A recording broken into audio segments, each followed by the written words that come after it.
How many times have you stopped right at the edge of breakthrough because fear whispered failure in your ear? Imagine a sculptor chipping away, creating mountains of discarded clay. Is that wasted effort or the necessary journey to the masterpiece? We've all been there. That gut-wrenching moment when a project collapses, a dream feels shattered, and shame creeps in. Remember Thomas Edison?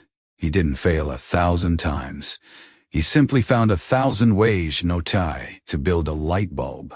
His failures were blueprints for success. What if every no is just a redirection? What if every setback is simply a setup for a massive comeback? That first step you take, the one you think is a stumble, might actually be the launch pad for your greatest leap. Don't just dust yourself off. Rebuild stronger, smarter, and with a fire that burns brighter than before. Today, right now, take one small, uncomfortable step toward that dream you put on hold.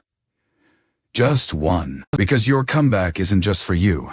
It inspires every soul who watches you rise, proving what's possible. So, fall forward, rise stronger, and let your scars tell the story of a warrior who refused to be defeated.